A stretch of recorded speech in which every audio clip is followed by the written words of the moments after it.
Hey guys, welcome to another episode of the Vinyl Den, your channel for record collecting by record collectors. I'm Nick. I'm Ian. So today we're going to do another one of those album face-offs. Today we're doing two great albums from the 90s, Nirvana, Nevermind versus Pearl Jam's 10. There's a bunch of links down below. Make sure you check them out. There's links for the Vinyl Den Facebook group, for the merch page, for the Spotify and Apple Music playlist that we put together every week, and the Patreon page. Make sure you go check all that out. Of course, if you enjoyed the episode, make sure you give us the old thumbs up. Hit that subscribe button down below. Make sure you hit that notification bell so you're notified every time we release new episodes.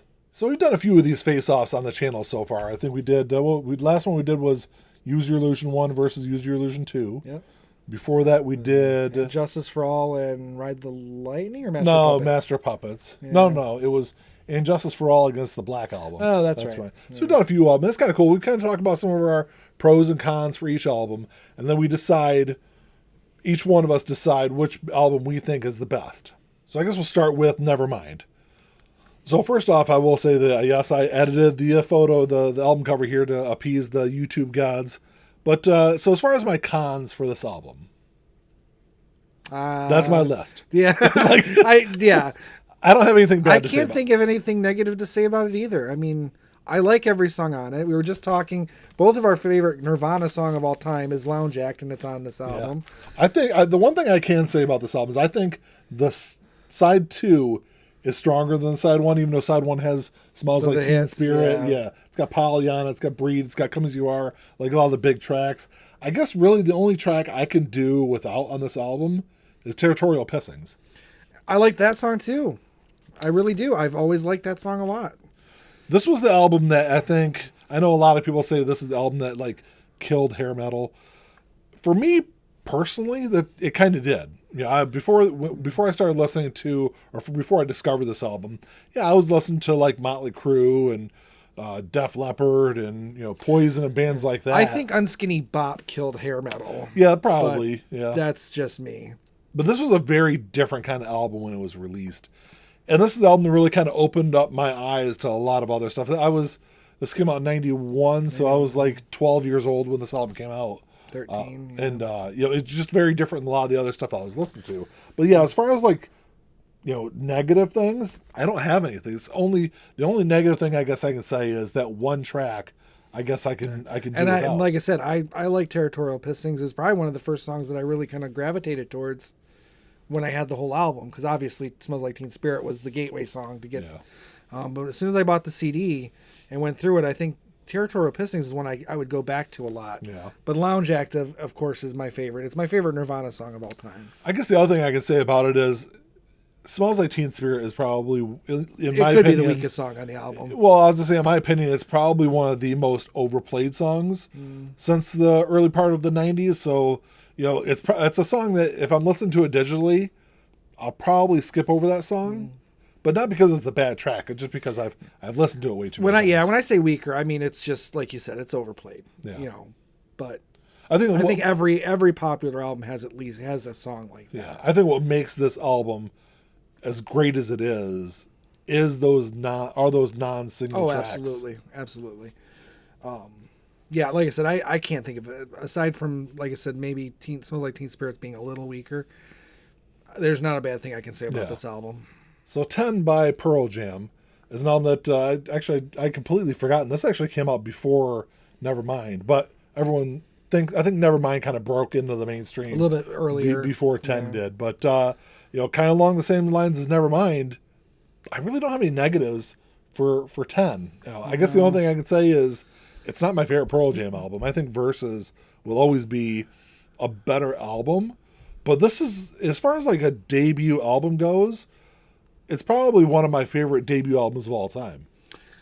Oh, I don't know if I go quite that far. I guess for me, I said one of them. It's not my favorite. August and Everything After would probably be mine, but I think because my favorite song on the album is Once, and it's such a strong opening song. Yeah, and it really sets the stage for the whole rest of the album, which. It's just such a great album from top to bottom. The same thing with Nevermind, though. I think side 2 is a stronger side than side 1, even though side 1's got Even Flow, Alive, Black, Jeremy, like those big tracks. Yeah. Oceans, Porch, Garden, Deep, and Release is just an incredible half of an album.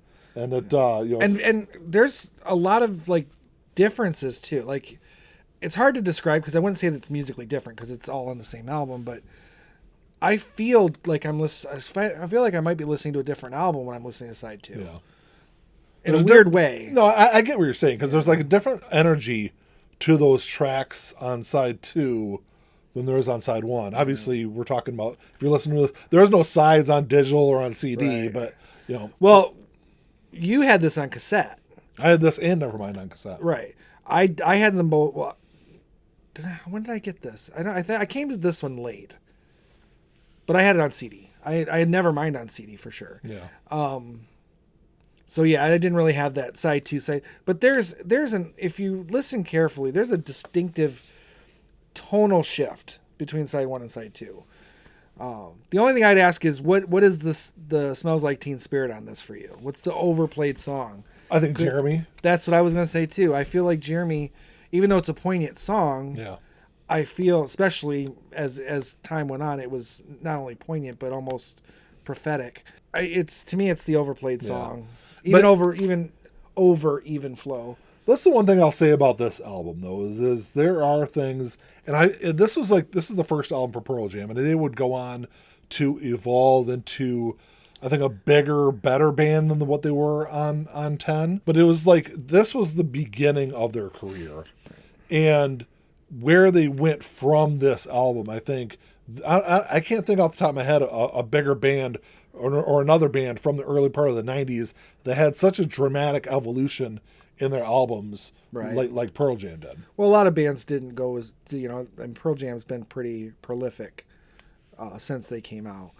But yeah, I agree. I think and it's obvious there too that between the two albums, I know it's a different style of music. They're kind of lumped together as grunge, but this is actually more alternative rock, or what alternative rock would become, more than grunge. Yeah, if I were to pick a Pearl Jam album that was a grunge-like album, it'd be 10. It would be closest, yeah. But there's still a lot of elements here that are more traditional rock, slightly, guitar solos. There's a different musicianship to Pearl Jam. I think that's where I was going with, is the musicianship is very different. And the content's very different because this is very looking outside of things and seeing the world around you, whereas Nevermind's slightly more introspective. Yeah. As a complete work. So I mean, it's difficult to put them up against each other because there's, as similar as they are, there's so many differences. Yeah. To compare between the two. Yeah. But I think you bring up a great point that when people talk about early grunge music, or I shouldn't say early grunge music, grunge was only around from like 1989 until 1993, but in that like 4 or 5 year span, when people talk about grunge music, it's typically these two albums. Right. And even the spearhead of it. Yeah. And or the tip of the spear. Yeah. But they're even when I was like 12, 13, 14 years old, I never really considered 10 like a true grunge album. I mean, I don't really think I gave it any thought because I really never much cared for the whole grunge thing. Well, because grunge I mean, in terms of like grunge didn't really exist as a title. That was like something that the media That's kind of always felt. It was like, I don't really like pigeonholing music anyway. I know we use genre terms for identifiers and ways to describe and talk about these things, but as a rule, I don't much care for that because some of the best music is, multi-genre anyway. Yeah. Well, you figure like grunge itself as a music genre was really just a combination of rock, and metal, and punk. Right. I would even say more rock and punk. Just some of the slightly. Well, I say metal because it has like a harder edge to it than say more traditional rock lyrically music. Anyway. Yeah, I think more metal-ish. Yeah. So I've never much cared for labeling, putting labels on things. I have a hard time with that anyway. But when you're a kid, especially, you don't think about those things. It's easy to just lump it in the way everyone else does and say grunge or whatever. But looking at it from 30-year perspective, I see them as just two slightly varied rock albums. Yeah. And like grunge, like in looking back on it, grunge wasn't really a music style. It was more like a clothing style, Right. than music. Yeah. Well, that's what mainstream is. But fashion plays a big part in that, because that's what the mainstream is. It's selling an image and a style of, like you said, clothing, and that's really what that was more about. Musically speaking, though, like I said, I just see them as varied versions of rock albums. Yeah. So now we'll get down to the end of it here and decide which album is better. I actually think this is gonna be a pretty unanimous choice. But But yes, it's unanimous. I think we both agree that 10 is the better album. But again, it's because there's a different art style to the musicianship. Yeah. Where you've got Nirvana, which is three guys, basically just the three guys, doing essentially a variation of punk rock, whatever. And then you've got Pearl Jam, which is a five-piece. Yeah. And it's, you're kind of your traditional rock. So the musicality is going to be a little bit more elaborate. I would have liked to seen what Nevermind could have been had there been more input from other band members. It was basically Kurt Cobain's album. Right. And, obviously we've seen what Dave Grohl has done after Nirvana. True. Yeah. And he's even talked about how, other ideas weren't all that accepted within the band. Like Kurt Cobain came up with the songs and they kind of went from there. There was little input from the other two band members. So I don't know. I would have liked to seen, I wonder if the album would have changed. Possibly. The other two members been more involved. Then again, it could have been, not to say that the other members wouldn't have had anything to contribute that was good, but I think, and this is, we're only saying this because we have a very small pool to pull from. Yeah. I mean, Kurt was Nirvana, and even back then to us, Kurt was Nirvana. Yeah. We knew that these songs were coming from him, and they talked to us. They worked for us. If the other people, maybe his identity would have been lost from it a little Possibly. bit, or watered down a bit. It may not have appealed to us. Yeah. Making that same argument. Yeah. Had things not transpired the way they did, and Nirvana was still around today, the argument could be reversed. We could say, hey, look at what happens when he does an album that's more band oriented. Yeah, I guess that's probably true. But yeah, if it coming down to the two albums, if I had to pick one, I would pick 10. I don't know. It's by a very slim margin. It is very, very close. And I will say that, like, Pearl Jam's always been one of my favorite bands ever since I listened to this album. And, even though I was a Nirvana fan, I wasn't the biggest Nirvana fan. Like, I liked what they did. I mean, I think Bleach was an okay album. Was never a huge fan of it. I liked Nevermind. They really only have the 3 studio albums because technically Incesticide is a compilation album. But I still count it just because it's there. So do I. I think In Utero was the best of what Nirvana did. Yeah.